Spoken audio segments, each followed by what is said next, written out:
Hey y'all, I have basically been out of town for the last 2 months, so I haven't done my reading wrap up for June and July. I'm going to combine them, but I only have 3 books here. There's a 4th that I read, but it was for my Alaska book recommendations video, so I'm not going to talk about it in this one. If you want to hear about that one, you can go check that video out. Things have been so crazy. I'm really hoping I can remember a little bit about these books. I have my notes here, but I haven't been very good about making any notes because things have been so wild. So we'll see how this video goes. Okay, way back in June, I read Sooo by Madeline Miller. I heard so many good things about this book, and I do love Greek mythology, so I was very excited to read it. If you don't know, Sooo is the daughter of Helios, who is the god of the sun and one of the mightiest titans. And this book follows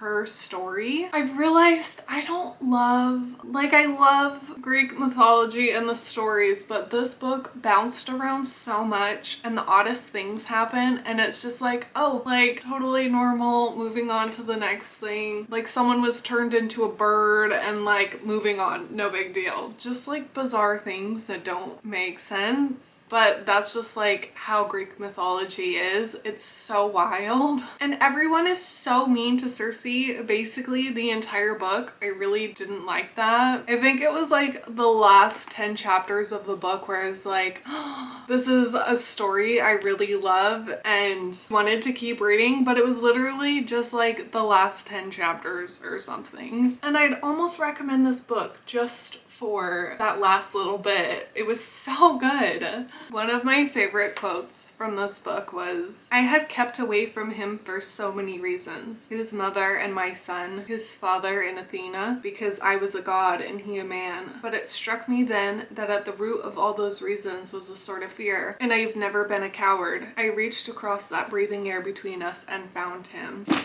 think it's so romantic. Anyway, would I recommend this book? Yes. But also no, but definitely yes for the last bit of it. I don't know, it was still all really interesting up until the end. Maybe I'm being too critical. This book has gotten so much love, so you know what? Yeah. Read this book. Why not? The next thing I read was Forgive Me Not by Samantha Tong. Hope I'm saying that right. This book is about a girl named Emma. She ends up running away from home when she's about 18 or something because something happens, which they don't explain right away. This book hops back and forth between before the incident happens and then now when she comes back to her home at Foxglove Farm. So between that time, she was living on the streets in I think like London or something, and she spends 2 years being homeless. She gets herself cleaned up and she decides she wants to go and make amends with her family. So you know there's this big shocking thing that happened that led to her leaving home in the first place, and it's her trying to make things better with her family. And let me tell you, I was not expecting The Secret to be what it was, but I was like, there's no way this book is gonna have a good ending, and you'll just have to read it to figure out if it does. It definitely kept me on my toes the whole way through. The last book I read, I told you this is a very small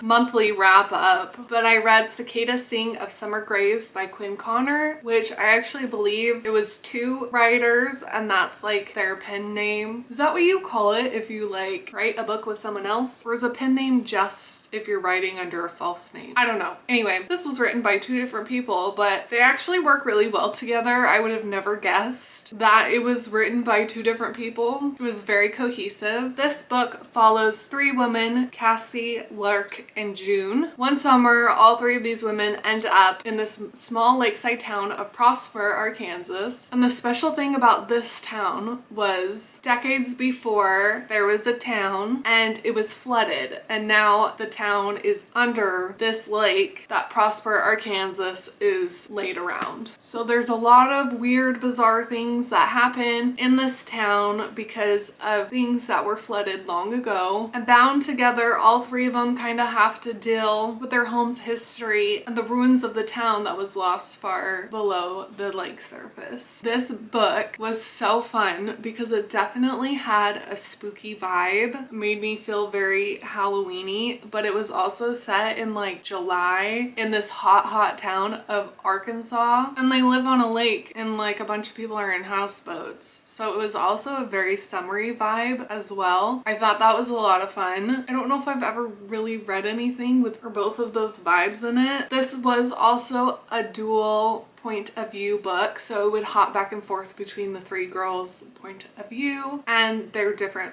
little storylines. This is a book I just grabbed when I was at the grocery store checking out. I saw it, I thought it looked really interesting. Also, that cover is gorgeous, and you know I'm a sucker for a pretty book cover, so that's why I picked this out. I'd say it was a pretty fun read. Not my favorite, but I was intrigued the whole way through. So anyway, that is it for my June and July reading wrap up. I'm hoping things settle down a little bit and I'm able to get back into a reading routine. Anyway, as always, you guys can follow me on Instagram to see what I am currently reading and if there's any changes to my upload schedule, which hopefully won't happen for the next little while. Thanks for watching today. Don't forget to like this video and subscribe to my channel, and I will see you next Wednesday.